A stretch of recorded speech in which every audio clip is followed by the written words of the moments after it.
एक दफा फिर खुशामदीद। मुआशरे में बर्दाश्त इस हद तक कम हो गई है कि मामूली बात पर होने वाली दुश्मनी साल साल और नस्ल दर नस्ल चलती है, जिसका नतीजा सिवाय जानी और माली नुकसान के कुछ नहीं निकलता। आइए देखते हैं कि कसूर में भी चंद रुपयों की लेन देन के तनाज़े पर शुरू होने वाली दुश्मनी ने क्या गुल खिलाया।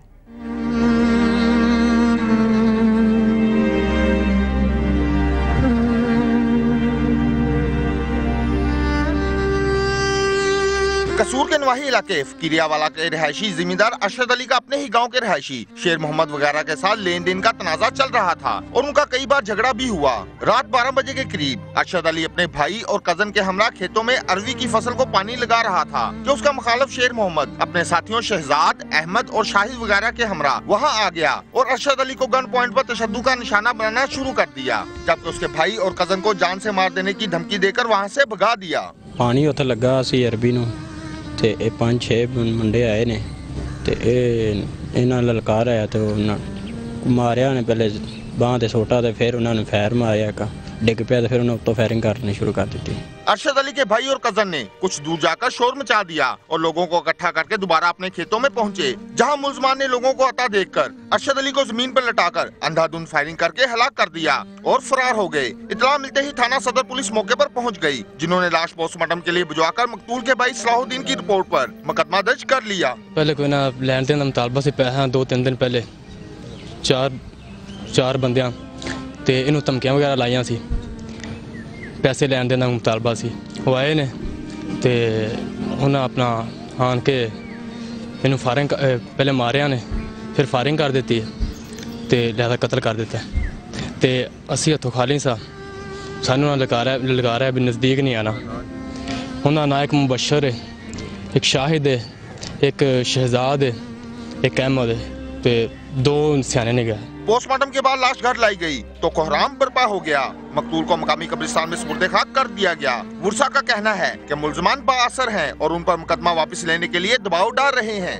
वाकई असर लैन देन का मामला सी, थोड़ा जिहा पैसों का कोई तनाज़ा सी इन्हां दा 3-4 दिन तो रात पानी लाया सी अरबी नूं ते रात दे 11:30 बजे आए ने 5-6 जने ने, जिन्ना अगे ललकारा मारिया तो ललकारा मार के अगे भज उठे, मगरों फायरिंग की ने।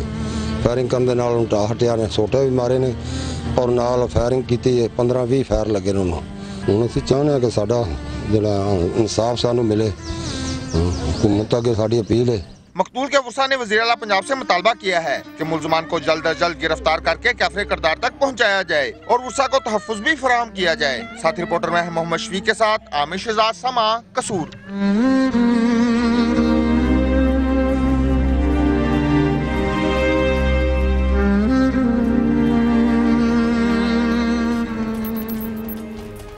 रावलपिंडी में पहली बीवी और उसके शौहर को कत्ल करने वाले इश्तिहारी मुलजिम को 8 माह बाद गिरफ्तार कर लिया गया। देखते हैं आखिर ऐसी क्या वजह थी कि 18 साल तक रिश्ता अज़दवाज में रहने के बाद मुलजिम की बीवी की अलहदगी और फिर कत्ल की नौबत आई।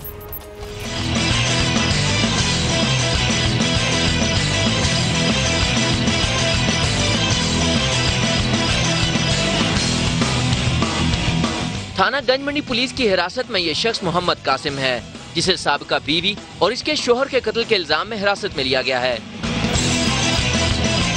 22 अक्टूबर 2011 को थाना गंजमंडी के इलाके मोहनपुरा में अस्मा अपने शोहर फैसल चौधरी के साथ रिहाइश पजीर थी कि इसका साबिक शोहर मोहम्मद कासिम आ पहुंचा। मोहम्मद कासिम ने अस्मा और इसके शोहर फैसल पर गोलियों की बौछार कर दी, जिससे दोनों मौके पर ही दम तोड़ गए। 7 गोली है मेरी बेटी को, 7 मेरे दामाद को इसने मारी। 2 मैगजीन इसने ख़त्म किए, तीसरे मैगजीन को लहराता हुआ नीचे उतर के चला गया और किसी ने उसको पकड़ा नहीं। मेरी बहन का एक बेटा था, 1 साल का बच्चा था। कत्ल करने के बाद वो जाए वकूफ़ से फ़ौरन भाग गया। मुझे उसने 2-3 कॉल्स की, धमकी की। थाना गंजमंडी की पुलिस ने दोहरे कत्ल का मुकदमा दर्ज कर लिया और तफ्तीश शुरू की। 8 माह तक कासिम खैबर पख्तूनख्वा और पंजाब के मुख्तलिफ इलाकों में रूपोश रहा। पुलिस छापे मारती रही लेकिन कामयाबी न हो सकी। बिलाखिर 20 जुलाई को मोबाइल फोन की लोकेशन के जरिए कासिम को ढोक दलाल से गिरफ्तार कर लिया गया। काफ़ी अर्सा ये मकरूर है, फिर अभी थोड़े दिन हुए, तकरीबन 1 महीना हुआ है ये उनको बार बार फ़ोन कर रहा था। ये उधर फैसलाबाद में रह रहा था सुंदरी, वहाँ से ये आया कि दोस्त से पैसे लेने के लिए, हमें इत्तला मिल गई, ये दो दलाल से इसको गिरफ्तार किया। कासिम और अस्मा 18 साल तक रिश्ता इज़्दिवाज में मुंसलिक रहे। औलाद की नेमत नसीब नहीं हुई, जिस पर अस्मा ने खुला हासिल कर ली और कासिम के दोस्त फैसल के साथ शादी की। अस्मा की खुला और शादी के रंज ने कासिम को आज हथकड़ियों तक पहुंचा दिया है। 2 अफराद के बहीमाना कत्ल पर कासिम का सजा से बचने का कोई इम्कान नहीं। ताहम बदकिस्मत कासिम का पैगाम है कि वालिदैन की फर्माबरदारी की जाए। इसे वालदा की नाफरमानी की सजा मिल रही है। बस उन्होंने मुझे तबाह बर्बाद किया, मैंने भी कर दिया।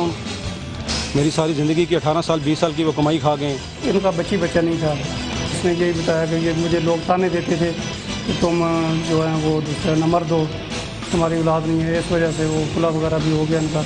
मैं अभी ये इसको ख़त्म कर देना, मुझे रोज़ ताने देते हैं। पुलिस के मुताबिक मुलजिम से आला कत्ल बरामद करके चालान अदालत में पेश किया जाएगा और सजा दिलवाने की हर मुमकिन कोशिश की जाएगी। मैंने अपने माँ की नाफरमानी से वो शादी की थी। मेरी वालदा उस शादी पर राज़ी नहीं, वो निकाह से पहले ही वो मुझे मना कर रही। मैं तो बस यही पैगाम दूंगा कि अपने भाइयों के बस अपनी माँ की और माँ बाप की नाफरमानी नहीं करे बस। शहरियों का कहना है कि अगर इज़्दिवाजी तनाज़ात के हल के लिए इलाके की समाजी शख्सियात किरदार अदा करें तो मामूली तल्ख कलामी पर कत्ल व गारत को रोका जा सकता है। कैमरामैन ज़हीर अब्बास के साथ आमिर सईद अब्बासी, समा, रावलपिंडी।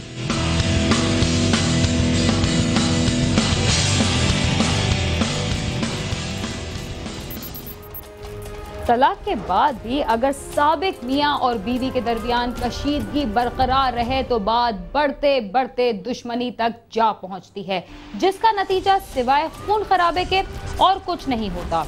क्राइम सीन अपने इख्तिताम को पहुंचता है। इस सिलसिले में अगर आप हमें कोई राय देना चाहते हैं तो हमारा पता है cs@sama.tv। इसके अलावा फेसबुक पर भी हमसे राब्ता कर सकते हैं।